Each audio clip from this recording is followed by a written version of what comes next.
Okay, let's talk about this insane lineup coming to River City Wrestling Con 2025 because it is stacked. First of all, Mr. Style and Profilin', the nature boy himself, Ric Flair, will be there for the first time ever. Then you've got Bret Hart, literally one of the greatest to ever do it. Kane is pulling up too, so yeah, you have Hellfire and Brimstone Energy coming in hot. And if that wasn't enough, we've got Kurt Angle, Olympic gold medalist, icon, legend. It's true, it's damn true. Let's not forget the almighty Bobby Lashley will be in the building as well. And the Big Show, literally a giant part of wrestling history. Plus a whole bunch more like Rob Van Dam, Katie Forbes, Tay Mello, Sergeant Slaughter, and still more names to come. River City Wrestling Con 2025 is going to be wild. There will be live wrestling, meet and greets, Q&A sessions, all of it. Tickets are flying, so if you don't have yours yet, don't wait, or you're gonna be sitting at home, all sad with FOMO, while all of your friends are meeting the legends. It's all going down in the historic city of St. Augustine, June 7th and 8th, so see you there. You're locked in. Look at what we have here, folks! To the only show that matters. The cream of the crop. Duke loves wrestling. And there is no one that does it better than your host. I have come here to chew bubblegum and kick ass. The Duke. And I'm all out of bubblegum.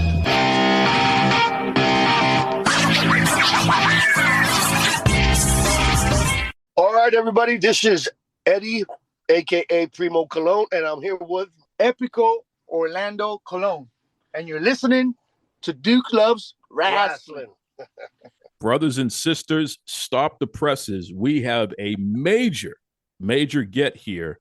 The Colóns are going to be showing up this year at the River City Wrestling Con. This is tremendous stuff here. One of the greatest tag teams of the modern era. I mean, these guys, you know their lineage, you know they're legends in Puerto Rico, they're legends all over the world. And the fact that they're going to be there at the River City Wrestling Con June 7th and 8th, take all the pictures, the autographs, share some laughs, meet all the kids, the whole 9 yards there. It's going to be a good time. So without further ado, the legends themselves, the Colóns. Welcome to Duke Loves Rasslin'. How you doing, fellas? How you doing, Duke? We're doing pretty good. We're doing pretty good. Can't complain.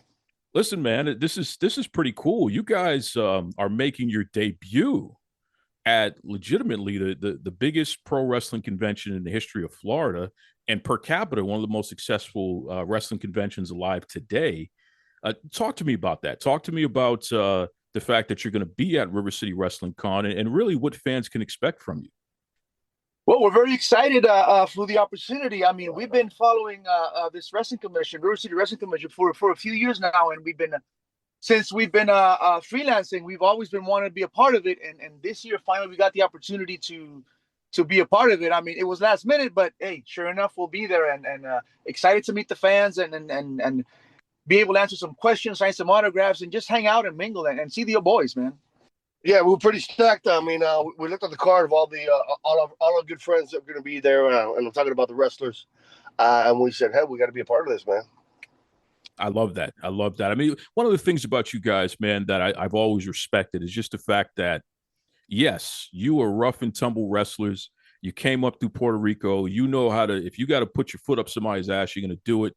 You know, you'll bleed, sweat, pay the price, and all that good stuff. But at the same time, you guys are good guys, man. And the fans truly appreciate meeting you because you're fun-loving guys. It's always a good time when you're around. I'll start with Primo on this one. Talk to me just about that reputation of being, you know, genuinely good guys who, if you got to turn on the nastiness, you will. You like Iron Sheik would say, you asked me excellent question. I read the soul. Yeah, man. I mean, we're nice guys to a point, but you know, if you push the wrong buttons, then we'll put a mud hole in your asshole. I love that. Epico, what's the deal, man? I mean, are you the nicest one or are you the meanest one?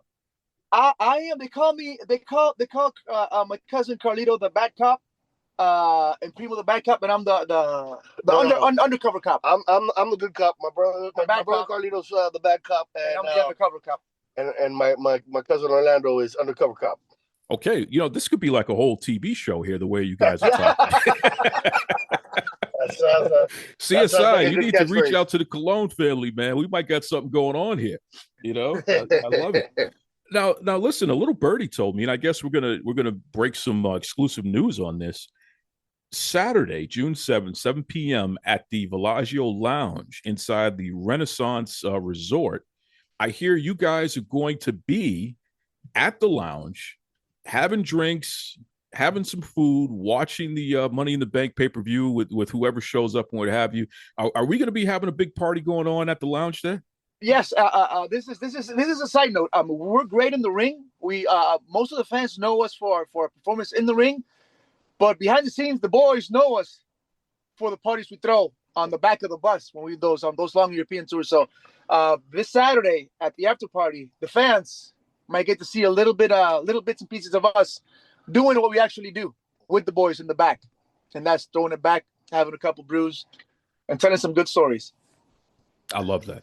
I mean, that's what I'm talking about, folks. This is exactly why you want to be at the River City Wrestling Con June 7th and 8th. It's all going down during the day, but this special deal here where you can hang out with these guys at the watch party, Villaggio Lounge inside the Renaissance Resort, you definitely want to be there. You get to meet the Colón brothers here and have a good time.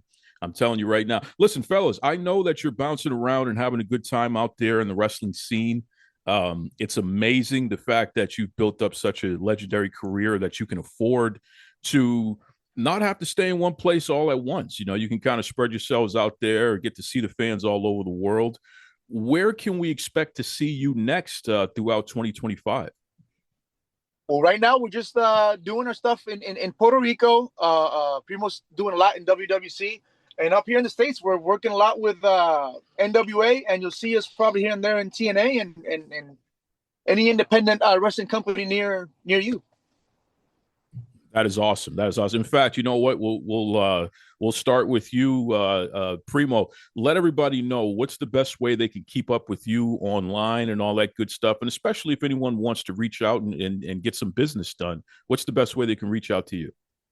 Well, the best way is reaching out to my cousin Epico. I happen to be what they call a dinosaur. I don't have any social media presence as is, just because I guess I'm a little too old-fashioned. All right, Epico, you the man. Yeah, he's the man. I don't want to be me too or canceled for tweeting something at 2 a.m. So I restrain myself from avoiding that. A man that knows his limits. I love that. Exactly. Okay. Yeah. I stay in my lane. I know who the good cop is now. Epico, what's the deal, brother? How can people keep in touch with you guys? For any questions or information about contacting us and getting doing business with us, my Instagram and Twitter is @theorlandocolon, and my email is ocbookings@yahoo.com. Awesome. Again, listen, you guys, man, thank you very much for all you've done for the sport of professional wrestling and all you've done for the fans, man. You really have given us some of the best tag team matches that we've seen over the past 15, 20 years. And it's special. So thank you. And last, but I really want to push this strong because I just want everybody who's listening to pay a visit to our table because we were able to get a +1. So we got a special guest that's going to be there in an unofficial capacity, but he would like to meet the fans, and I think they'll get a real kick out of it. It'll be something pretty cool to see. Definitely. Okay, we got a teaser going on here, folks. Another reason why you got to be at the River City Wrestling Con at the Colón's table. They got a special guest that they're bringing along. Who could it be? Once again, fellas, thank you very much. We can't wait to see you at the River City Wrestling Con. All right, thank you. Thank you for having us. See you there. Hey, Florida, this is Tio Savio Vega from IWA Puerto Rico. Hey, I'm going to be in RiverCityWrestling.com. Yes, they have a big signing 7 and 8 of June. And I'm going to be Sunday the 8th from 11 to 6 p.m. Do not miss it. This is going to be in a World Golf Village. Sunday the 8th. Tio Savio Vega is going to be there. San Augusta, Florida. On behalf of Aran Cantu, if you want to pre-order, get in contact with Aran Cantu and get that photos right away, just in case they finish quick. Remember, 7 and 8, but Tio Sabio Vega be there the Sunday the 8th from 11 to 6 p.m. in the World Golf Village. Sabio Vega. Hey, las cosas son a mi manera para que allí la gente que habla español allá en Florida. Voy a estar en el World Golf Village desde las 11 de la mañana hasta las 6 de la tarde, firmando autógrafo. RiverCityWrestling.com. Get there, RiverCityWrestling.com, y compra tu taquilla ya. Yo voy a estar el domingo 8 desde las 11 hasta las 6 de la tarde, San Angosta, Florida. Oye, porque allí las cosas van a ser a mi manera o para calle. Hey everyone, my name is Heather Del Cueto. I'm a singer-songwriter producer, and you're listening to Duke Loves Rasslin. Brothers and sisters, you know, again, we're celebrating the 9th anniversary of the Duke Loves Wrestling podcast, and I'm celebrating all year. For the next 12 months, I'm going to keep beating the drum as we march to the 10-year anniversary, which is going to be crazy. 10 years of podcasting. Can't imagine it, man. So fun, so awesome. And you wonderful listeners, you know that you tune in to hear pro wrestling legends, to hear up-and-coming wrestlers of today, and also to hear the young kids who are just breaking into the business and just graduating out of wrestling school. That's primarily the focus. We also have our MMA stars that we have on the show, of course. But you know that I can't be put in a box, which is why we'll have people from the NBA, you know, Mateo Mayorga and the Hall of Fame journalist Peter Vesey. We'll have NFL folks. We'll have NHL folks. We've had an astrobiologist who literally has an asteroid named after her, Dr. Lucienne Wukovich. So I can't be put in a box. I love to have people from all walks of life come on the show and share the knowledge that they've gathered in life, because you never know who's listening.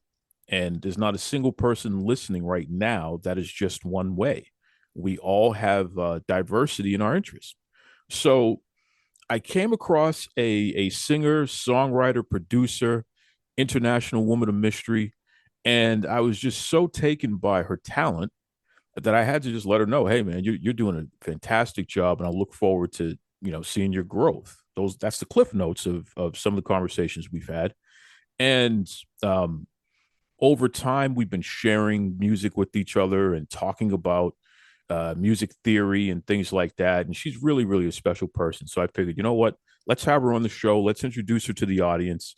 And, you know, hopefully somebody can learn something from her journey, number one. And number two, I want you folks to experience her music. So this is somebody that is Duke approved. I want you to start following her and listening to her stuff, sharing it. And let's take this journey together, folks, because I'm telling you right now, our guest is a superstar already, and she is on the climb. Everyone will know her name in the not too distant future. That's my prediction. So without further ado, welcome to Duke Loves Wrestling HDC, Heather Del Cueto. How you doing there, Heather? Man, thank you, Duke. That was such a nice and humble introduction. I feel so, like I said, honored for the experience, and I appreciate you even having me and believing in me and my story and wanting to hear what I have to share. So thank you for, you know, doing this podcast and sharing not only me, but everyone else and everyone that interests you with the world. I think that that's a beautiful thing. Well, you know, we can't get in the way of God's plan, and that's the main idea. Amen. You know, when God puts certain people in your life, no matter how long or how short they're there, you know, there are a lot of people who are here for a reason. So I love music so much. I love storytelling so much that I always get excited when I find somebody who is putting out something that I can relate to, that makes me think, that's interesting. And you check all those boxes, you know, so having you on the show and allowing my audience to hear from you for the first time, that's a bonus. So let's start from the top here. How does it feel to be someone who's really you're not a jack of all trades, you're a Jane of all trades? You write your music, you perform the music, you produce it, like you're doing everything. I'm trying for sure. I think that you give me a lot more credit, but I'm just taking it day by day.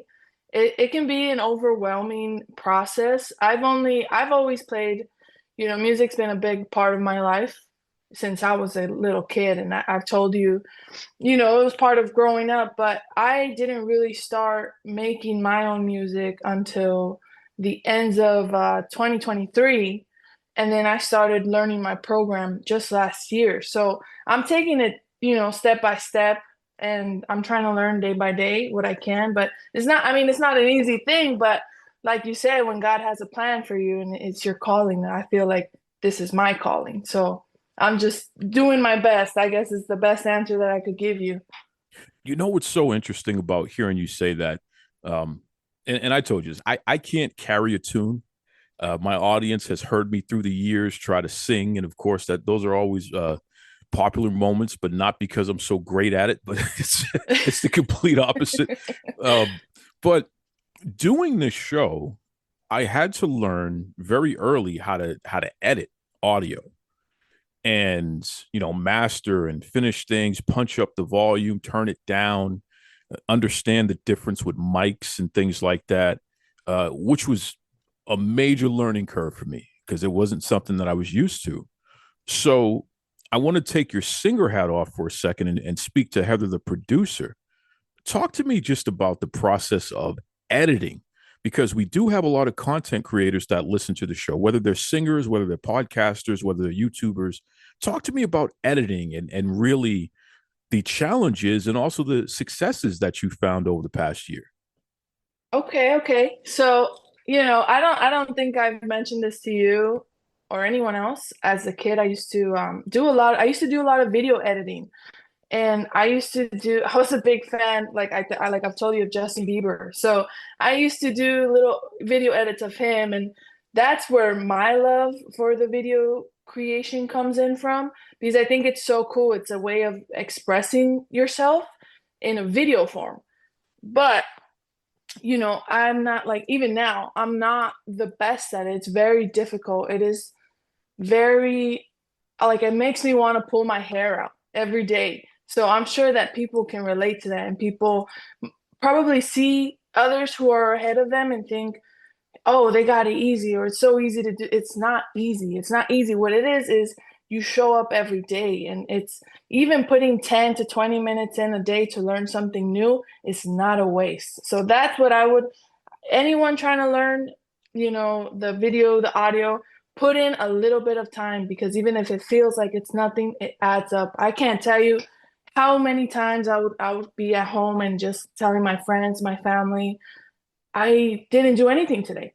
I was just trying to figure out the program, and I felt unproductive. But now I look back and I see, wait, those little times where I thought I wasn't doing anything, they actually added up. And I feel like even though I'm not 100% with the video editing and the audio editing, and even now mixing and mastering for me is not something I like to touch on, but I think that it's part of, your progress, and it's something that you have to hurdle through. You have to hurdle through, because the more you understand how to do all of that, what we call back of the house stuff, the more you understand how to build it from the ground up. Number one, you're going to save more money. And number two, your sound is eventually going to sound the way that you want it to. When it's in somebody else's hands, it's their interpretation of what your sound should be, right? So the fact that you have learned and you have all this experience firsthand in editing and what have you, it's really cool. And I didn't realize that you had that much experience. You've been doing it since a young child. So yeah, you're an expert. I wouldn't say an expert, but just for fun. And I just want to touch real quick. I didn't mean to interrupt you, but what you said about having other people doing it for you, I'm a person that, one, I don't want to spend the money to have someone else, come and it's like I'm painting my canvas, and I don't want to pay someone else to come and put their paint on it. I'd rather learn how to use my paint and be able to express myself better, if that makes sense. It makes perfect sense. And I'm with you 100%. I'm the same exact way. I've had other people edit for me professionals, radio professionals who really knew what they were doing, and I learned from them. But outside of that, if you don't have those credentials, you can't touch my stuff. You know what I mean? Because it's just not going to sound right. Right. And it drives me. Do you hear things in your music even after you feel like it's done, and then you'll hear something like, oh, I got to go back and do something with that? All the time. Yeah, 100%. Even like I have 2 songs that I finished and I'm listening back to them, and I last night I was kind of mixing and mastering them. So I'm like, wait, why didn't I hear this before? It takes for me a few days. I'm one of those persons that when I have a song, I will obsess and overhear and over listen to it to see and try to catch any imperfections. As much as I hate to admit it, I'm a perfectionist. So it has to be, at least to me in that moment, something that I'm proud of to make. I love that. I love that because that's passion. And, you know, passion results in driving yourself to be the best version of yourself. And that also includes your art, you know? So, hey, I don't ever dim that light when it comes to that type of drive. Continue to be that way because that's what's going to separate you from just, you know, somebody who's just kind of messing around. Like you're really taking this seriously. You're putting yourself out there to be critiqued by the world, by the way. Yeah. Positive, right. negative, in between, but you're doing it, you know. Talk to me about the song Sweet Tooth, because you seem to pick up some steam with this song, and it really is starting to get to a point where you have folks saying, hey, when is this going to be available on Reels? And I want to do videos with this song in the background and what have you. Talk to me about Sweet Tooth. Man, Sweet Tooth. You know what? Sweet Tooth, it comes from, believe it or not, because if you know you haven't heard the song, it's pretty much straightforward. It's like a fun song that I made. I think it's a cute little beat, but it comes from a place of I wasn't at the moment when I had made that beat and I had made that song, I wasn't in a happy place. And I had just gotten, you know, some bad news and it was really getting me down. And I didn't know how to feel.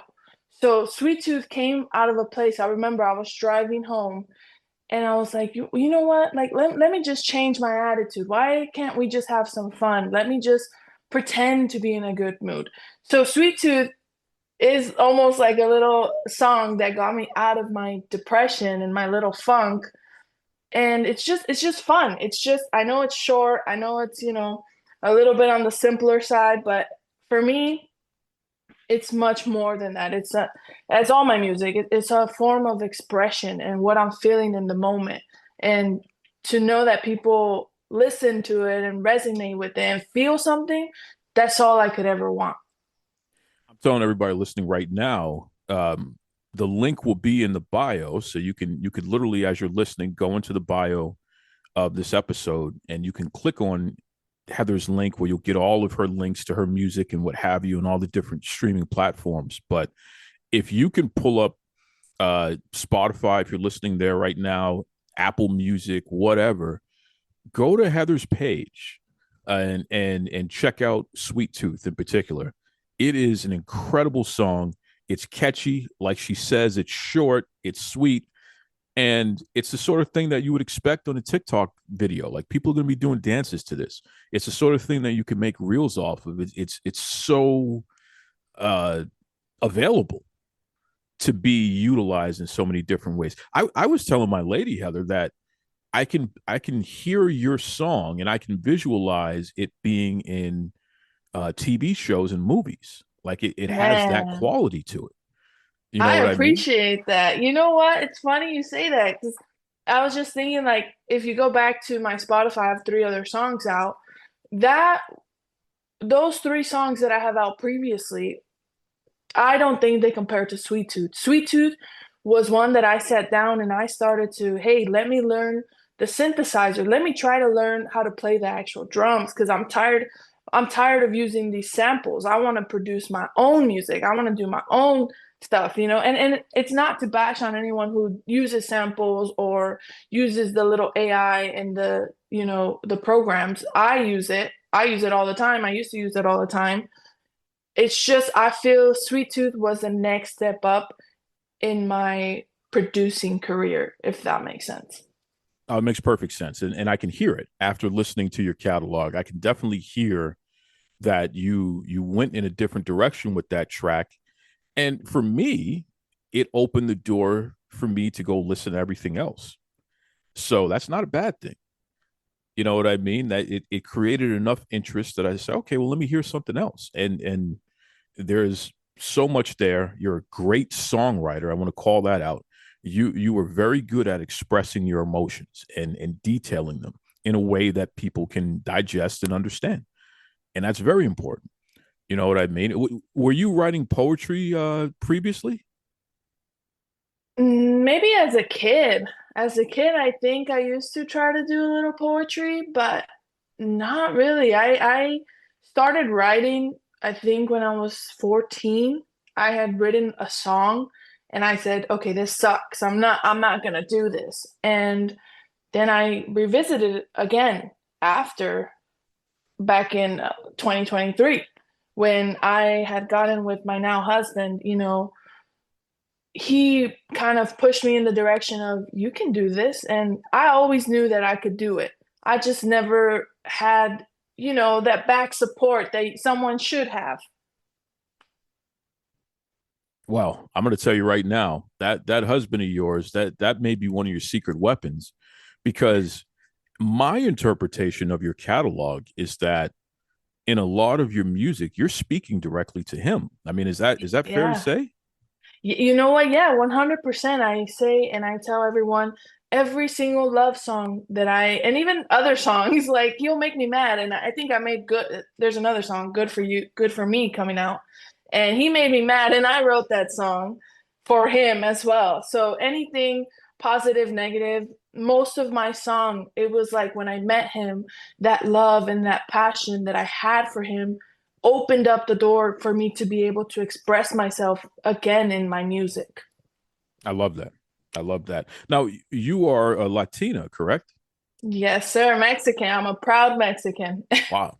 How does that factor into your music, if at all? Just your Mexican upbringing, what have you, and even the way that you've chosen to tell your stories. Does your culture factor into that at all?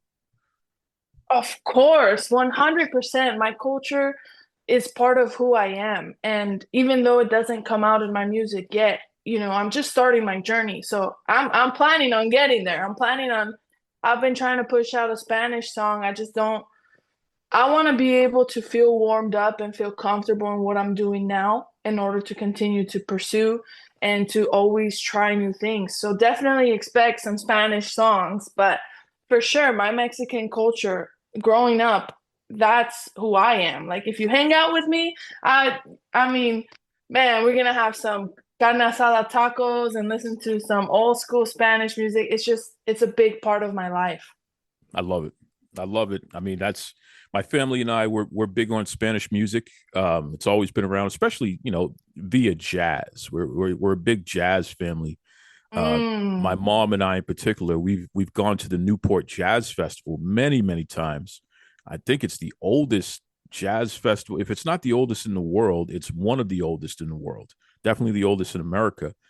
So we've had a chance to see Tito Puente and Spyro Gyra and so many different Celia Cruz, so many different old school jazz artists who cross over. They do salsa, merengue, tango, and all that good stuff there.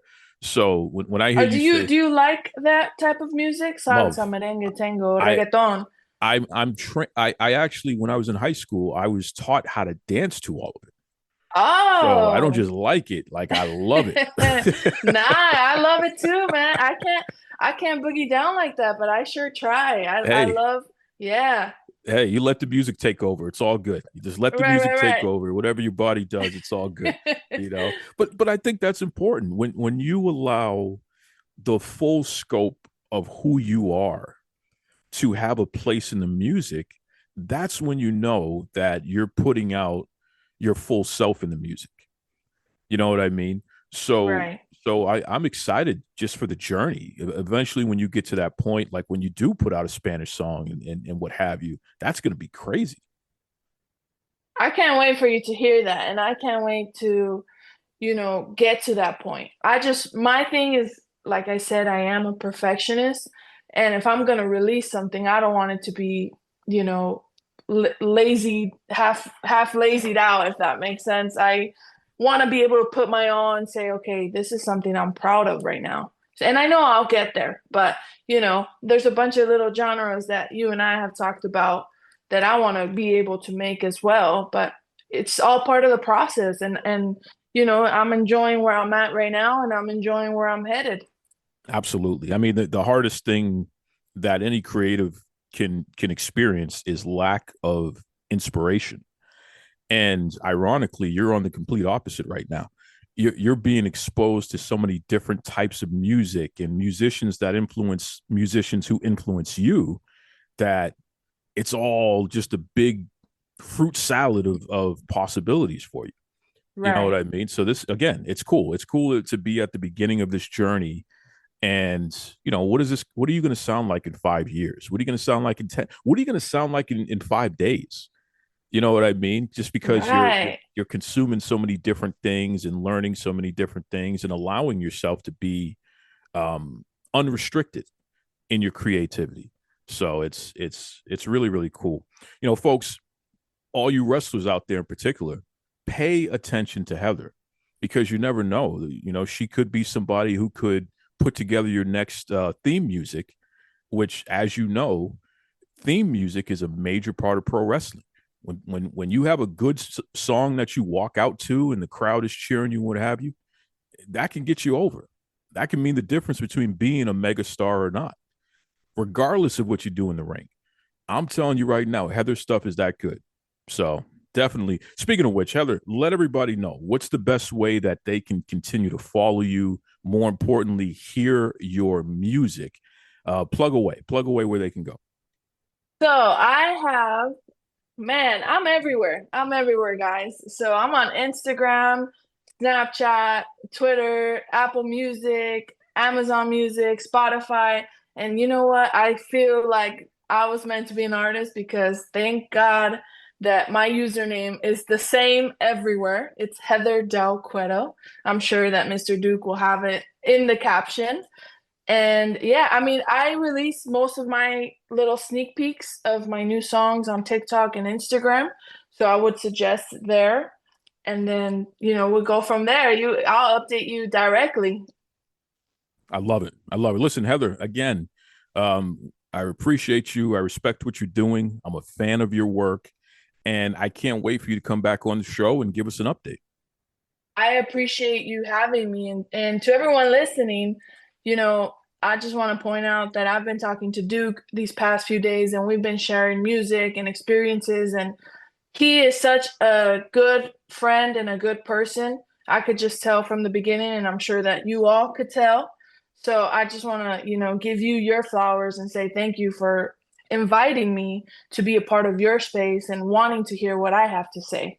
Oh, hey, folks. I'm WWE Hall of Famer Hacksaw Jim Duggan from the golden age of wrestling. And I'm looking forward to seeing you at the River City Wrestling Con. Tough guy. Ho!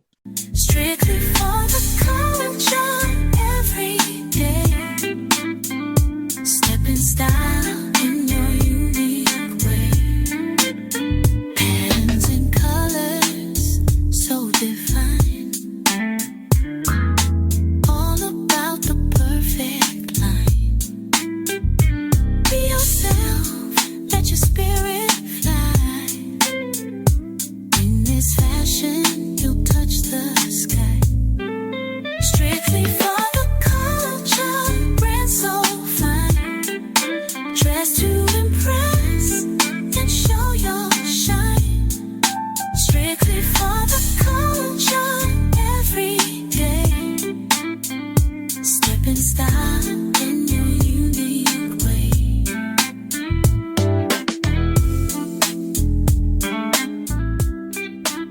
Visit www.heatherdelcueto.com www.strictlyfortheculture.ca.